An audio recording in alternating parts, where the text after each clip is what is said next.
Hey guys, so what we're going to be doing today is we're going to be learning about photo composition. Photo composition is the secret to taking really great photos. I use it every time I make a video, and you're going to use it with this upcoming lesson. First, let's start with what is composition. Composition is the arrangement of visual elements in a photograph. Stuff like, well, you know, this.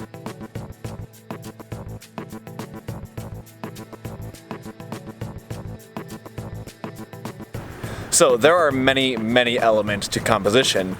Some of them are pattern, symmetry, texture, color, lines, and my favorite, depth of field. We're going to be going over all of these and taking photo examples of all of these, and what I challenge you to do at home is to use your phone, use a camera, use what you have, and follow along with these examples, okay? Let's talk about symmetry, should we? Yeah, let's do it. Now, this is a perfect example of symmetry because when I break down the frame, I have two light posts on either side, the fountain is the middle frame, the frame around the fountain is identical, the bricks around are identical, and there's a line that leads the eye, which we're going to learn about in a different picture. There's two trees on either side, and this picture, symmetry-wise, is pretty good. Now, what I want you guys to do is I want you to challenge yourself, find something that has symmetry in your home, and take a picture of it. It could be a kitchen table, it could be the kitchen itself, it could be your bedroom, it could be a desk, it could be a piece of furniture. Look around and look for things that are symmetrical. If you want to think about symmetrical, think of a butterfly's wings. Now for this next part, we're going to think about texture. What kind of texture do we want in our picture, if any? I have a bunch of examples that are around me here. What I want you to do is look for textures in your home as well. It can be your carpet, your tile, or something else. Take a look at my examples.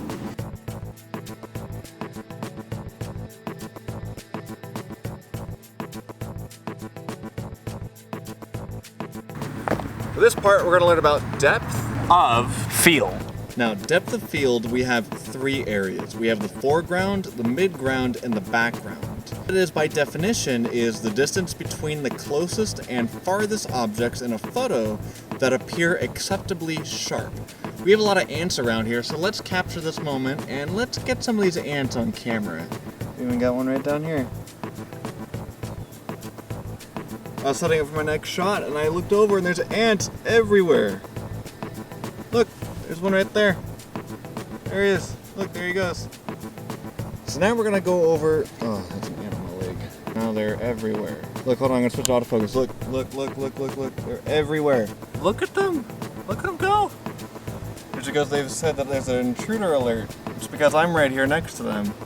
As I was setting up my shot, they just started swarming. Ooh, they're crawling on my leg. I gotta hurry up. So we're gonna use our 3D printed fox, our duck here in the background, and City Hall there as our subject for today.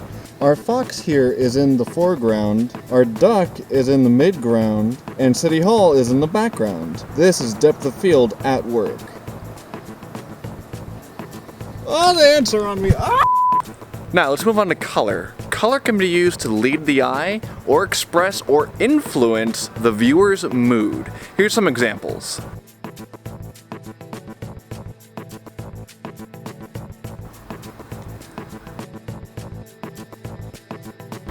Now let's move on to filling the frame. Filling the frame is when a subject or object takes up a large majority or the entire frame, like this.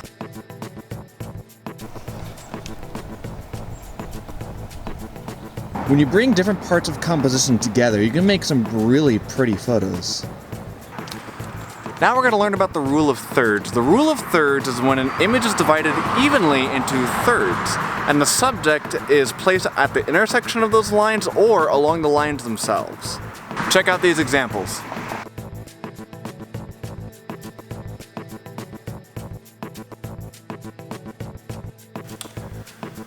What I want you to do with everything we just went over is I want you to go around and I want you to take 10 pictures of every example that we went over in this video. If you don't remember what they are, pattern, symmetry, texture, depth of field, lines, and color. Take pictures of all of these and mash these composition types together and discover some new ones while you're getting some pictures done, okay? Now, if you don't know what to take a picture of, you can go back to the other lesson where you took a selfie. Take a selfie of yourself. Experiment with taking a selfie with depth of field and color and texture and see what you can come up with, okay? Alright guys, I've been your host James. I hope you enjoyed the lesson and I'll see you next time.